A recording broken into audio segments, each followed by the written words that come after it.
ಪ್ರಧಾನಮಂತ್ರಿ ನರೇಂದ್ರ ಮೋದಿ ಬಗ್ಗೆ ಕಾಂಗ್ರೆಸ್ ಸಚಿವರಿಗೆ ಹೆದರಿಕೆ ಇದೆ. ಹೀಗಂತ ವಿಜಯಪುರದಲ್ಲಿ ಸಂಸದ ರಮೇಶ್ ಜಿಗಜಿಣಗಿ ಹೇಳಿದ್ದಾರೆ.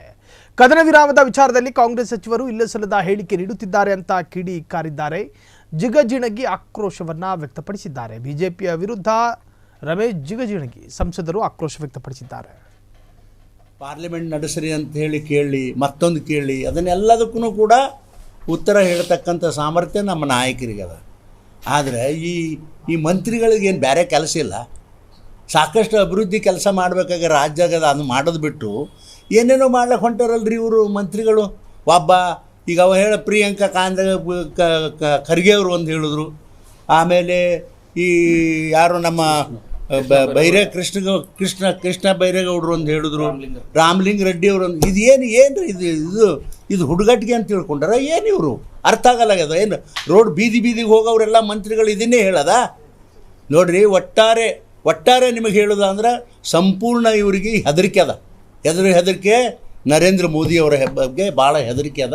ಏನಾದರೂ ಮಾಡಿ ನರೇಂದ್ರ ಮೋದಿಯವ್ರನ್ನ ಒಂದು ಸ್ವಲ್ಪ ಕೆಳಗಿಳಿಸೋಣ ಅಥವಾ ಅವ್ರಿಗೆ ಅವಮಾನ ಮಾಡೋಣ ಅನ್ನತಕ್ಕಂಥ ಕೆಟ್ಟ ಉದ್ದೇಶದಿಂದ ಇವೆಲ್ಲವನ್ನೂ ಮಾಡ್ತಾರ ಅಂಥೇಳಿ ನಮಗೆ ಅನ್ನಿಸ್ಲಾಗತ್ತೆ. ಅದಕ್ಕೆ ನೋಡ್ರಿ ಇವರು ಇದೆಲ್ಲ ಮಾಡೋದು ಅಷ್ಟೊಂದು ಸರಿ ಅಲ್ಲ, ಇದು ಮಾಡಬಾರ್ದು ಅಂತಕ್ಕಂಥ ಮಾತನ್ನು ಈ ಸಂದರ್ಭದಲ್ಲಿ ಹೌದು ನಿಮ್ಗೆ ಕೇಳುವ ಅಧಿಕಾರ ಅದ, ಕೇಳ್ರಿ.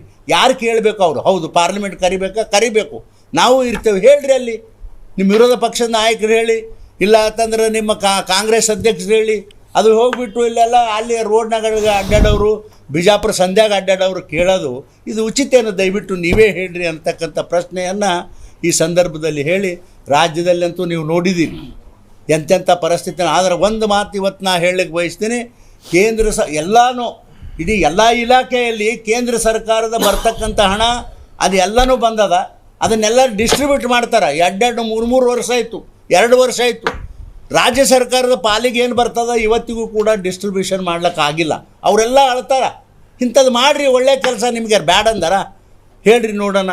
ಆದರೆ ಹೋಗೋಗಿ ಸುಮ್ಮನೆ ಅದು ಯುದ್ಧ ಚೆನ್ನಾಗಿ ನಡೆದದ, ಮೋದಿಯವ್ರಿಗೆ ಮಕ್ಕಕ್ಕೆ ಒಂದಿಟ್ಟು ಮಸಿ ಬಳೆಯನ್ನು ಮಾಡಿದ್ರೆ ಅದು ಯಾವ ಕಾರಣಕ್ಕೂ ಅದು ನೀಗದು ಅಂತಕ್ಕಂಥ ಮಾತನ್ನು ನಮ್ಮ ಕಾಂಗ್ರೆಸ್ ನಾಯಕರಿಗೆ ಈ ಸಂದರ್ಭದಲ್ಲಿ ನೀವು ಮಾಡೋ ಕೆಲಸ ಮಾಡಿರಿ. ಒಂದು ಉದಾಹರಣೆಗೆ ಹೇಳೋದಾದ್ರೆ ಈಗ ನೋಡಿರಿ, ಕೇಂದ್ರ ಸರ್ಕಾರ ನಿರ್ಣಯ ಮಾಡ್ತು ಪ್ರತಿಯೊಂದು ಹಳ್ಳಿ ಮನೆಗೆ ನೀರು ಕೊಡಬೇಕು ಅಂಥೇಳಿ ದೇಶದಾಗ ನಿರ್ಣಯ ಮಾಡ್ತು.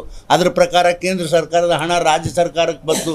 ಆದರೆ ರಾಜ್ಯ ಸರ್ಕಾರ ಹಣವನ್ನು ಕೊಟ್ಟಿರಿ, ಕೇಂದ್ರ ಸರ್ಕಾರ ಹಣ ಕೊಟ್ಟಿರಿ, ರಾಜ್ಯ ಸರ್ಕಾರದ ಹಣ ಕಾಂಟ್ರಾಕ್ಟ್ರಿಗೆ ಕೊಡ್ತಾ ಇಲ್ಲ.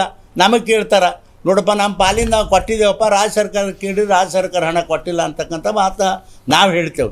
ಇದನ್ನೆಲ್ಲ ಮಾಡೋದು ಬಿಟ್ಟು ಹೋಗಿಬಿಟ್ಟು ಆ ಮೋದಿಯವ್ರು ಹಂಗೆ ಮಾಡ್ತಾರೆ ಹಿಂಗೆ ಮಾಡ್ತಾರೆ ಹೇಳೋದು ಇದು ಉಚಿತ ಅಲ್ಲ ಅನ್ನತಕ್ಕಂಥ ಮಾತನ್ನು ನಾನು ಕೂಡ ಖಂಡಿಸ್ತೀನಿ. ಇದು ಈ ರೀತಿ ಮಾಡೋದಲ್ಲ. ನೀವು ಮಾಡೋದಿದ್ರೆ ಸರಿಯಾದ ಜಾಗದಾಗ ಮಾಡು, ಪಾರ್ಲಿಮೆಂಟ್ನಾಗ ಕೇಳಿ ಉತ್ತರ ಯಾರು ಹೇಳಬೇಕು ಅದನ್ನು ಹೇಳ್ತಾರೆ. ಅದನ್ನು ಬಿಟ್ಟು ರೋಡ್ನಾಗ ಸಂಧ್ಯಾಗ ಹಾಯ್ದು ಈ ಮಂತ್ರಿಗಳೆಲ್ಲ ಟೂರ್ ಏನೇನೋ ಒಂದು ಅಭಿವೃದ್ಧಿ ಕೆಲಸ ಇಲ್ಲ, ಮಣ್ಣಿಲ್ಲ, ಒಂದು ಕಲ್ಲು ಹಾಕೋದಿಲ್ಲ, ಏನೂ ಇಲ್ಲ. ಹೋಗಿಬಿಟ್ಟು ಈಗ ಯುದ್ಧ ನಡೆದದ ಅನ್ನತಕ್ಕಂಥ ಕಾರಣಕ್ಕಾಗಿ ಈ ಮೋದಿಯವ್ರ ಮೇಲೆ ಏನಾದ್ರು ಗೂಬೆ ಕುಂದ್ರಿಸೋಕೆ ಪ್ರಯತ್ನ ಮಾಡಿದ್ರೆ ಅದು ಸಾಧ್ಯ ಆಗೋದಿಲ್ಲ ಅಂತಕ್ಕಂಥ ಮಾತನ್ನು ಭಾಳ ಸ್ಪಷ್ಟವಾಗಿ ಈ ಸಂದರ್ಭದಲ್ಲಿ ಹೇಳ್ತೀನಿ. ನೀವು ಮಾಡೋ ಕೆಲಸ ಮಾಡಿ. ಒಂದು ಉದಾಹರಣೆಗೆ ಹೇಳೋದಾದ್ರೆ ಕ್ಷಣದ ಸುದ್ದಿಗಳಿಗಾಗಿ ಫ್ರೀಡಂ ಟಿವಿ ಸಬ್ಸ್ಕ್ರೈಬ್ ಮಾಡಿ, ಲೈಕ್ ಮಾಡಿ ಹಾಗೂ ಫಾಲೋ ಮಾಡಿ. ಹೊಸ ಸುದ್ದಿಗಳ ನೋಟಿಫಿಕೇಶನ್ಗಾಗಿ ಬೆಲ್ ಐಕಾನ್ ಮೇಲೆ ಕ್ಲಿಕ್ ಮಾಡಿ.